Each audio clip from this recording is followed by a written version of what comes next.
迎嚟到小熊貓說故事嘅頻道。我哋今日嘅故事係艾拉與古斯貝利太太發現愛的模樣。你哋知唔知道愛係乜嘢呢？而愛嘅模樣究竟又係乜嘢啊？艾拉與古斯貝利太太發現愛的模樣。Vicky Conley。艾拉就住喺古斯貝利太太嘅隔離。古斯貝利太太成日都嘭一聲，好大力咁閂佢對門。有時候，艾拉會喺房入邊偷望喺後院嘅古斯貝利太太。古斯貝利太太會喺後院摘番茄、執雞蛋，仲會同佢嘅雞傾偈。點解古斯貝利太太喺前院企起身好似好脾氣暴躁咁，但係喺後院嘅佢就咁快樂呢？我諗古斯貝利太太應該係失去咗愛嘅能力，佢又悲傷又寂寞。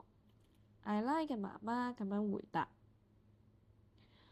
佢嘅丈夫已經好老好老啦。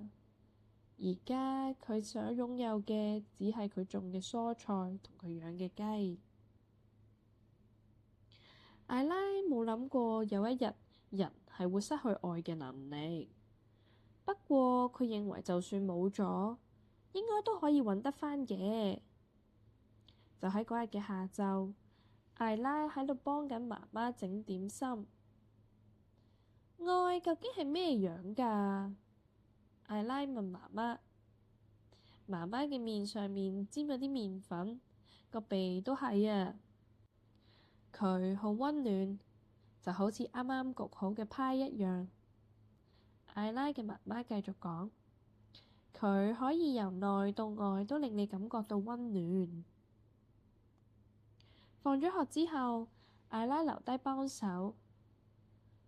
老師啊，我想問下，愛究竟係咩樣㗎？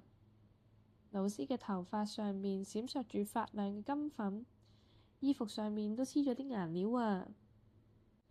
愛呢就好似夜晚入邊嘅提燈。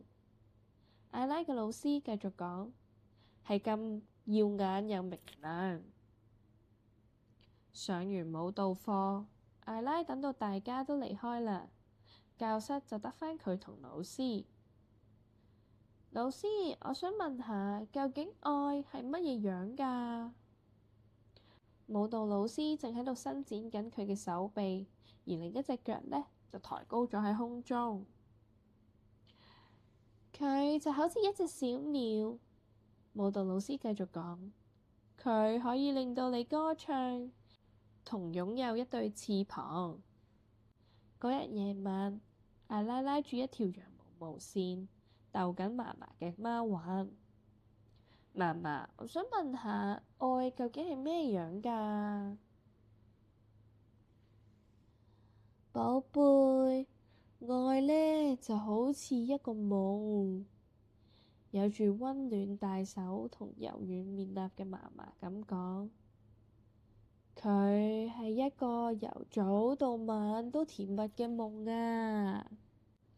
艾拉望住小貓蜷縮喺媽媽嘅肚上面，佢見到佢哋嘅眼睛閃爍住光芒。於是乎，艾拉有一個好特別嘅想法。咦？點解呢度會有隻小貓嘅？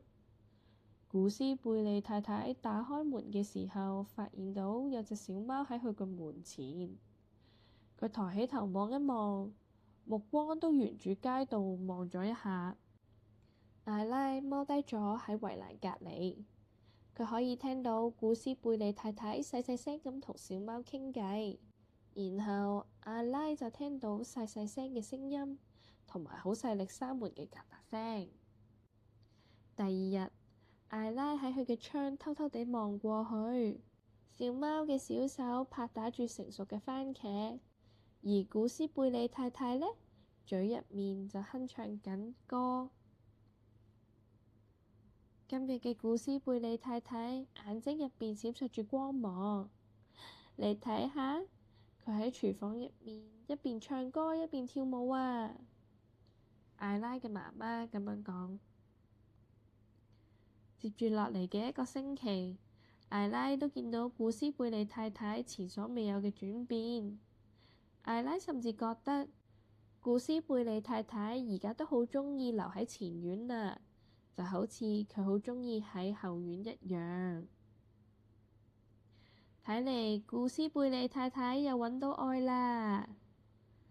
古斯貝利太太，祝你有一個甜美嘅夢。你哋而家知道愛係咩樣未啊？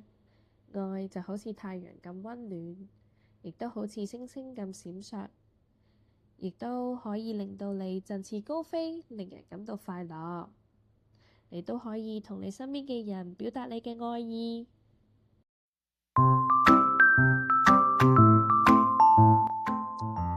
如果你鍾意我哋嘅故事，歡迎你訂閱我哋小熊貓說故事嘅頻道，記得 like 同 share 俾朋友仔啦。我哋嚟緊會出更多廣東話同英文嘅故事，下次見。